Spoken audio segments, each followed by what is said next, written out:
So hello there, Matt, and the trophy. Hello.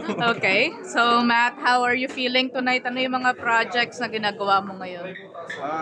Siyempre, sobrang saya ko po dahil ito po ay ang kauna-unang award ko na natanggap ko sa aking ilang taon na ba ako? Matagal ko na, 2008 ako nag-start sa show business. Oh really? So you started as a child actor? Somewhat? Yes po, actually. Pero mga small roles. Yeah. Pero I started 2008.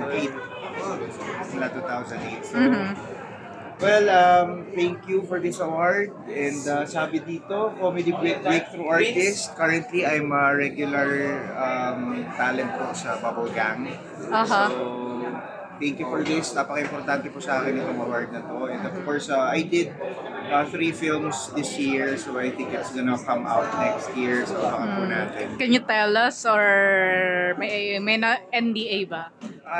Hindi naman, I did The Last Goodbye with Mapex Productions. Okay. Leading lady ko dun si Miss Daniela Stranner. So, baka po natin yan. I also... So are you a lead there? Yes po. Wow, congrats! That's Mavex. Thank you. Maganda ang na Mavex. Yeah. Thank you po. Oo. So, Matt, what do you think makes good comedy? I think being truthful. Para sa akin kasi, actually naman kasi ako komedyante talaga. But I consider myself as an actor. So kung ano yung binibigay sa akin na script, ginagawa ko lang. And I think yung mga tao naman in-embrace ako as a comedian and also an actor. So, isang malaking sa akin yun, kumbaga job.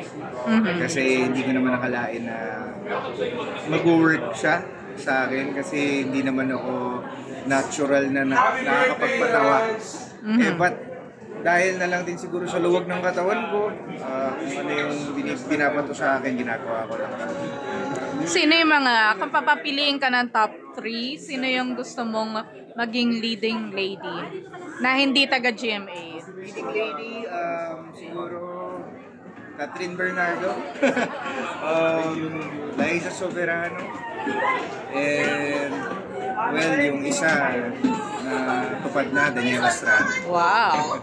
So speaking of Catherine Bernardo, ano yung masasabi mo sa yung mga crossover nga like now, you have Alden and Catherine? Yeah, sobrang natutuwa ako actually kasi di ba napakabihira ng mga ganitong pagkakataon na nagsasanib pwersa ngayon ang Kapuso and Kapamilya, and sobrang proud ako doon dahil wala na tayong station wars, network wars. So, yun, masaya po ako, and lalo na nakatrabaho ko si Miss Daniela Stranner na ABS din.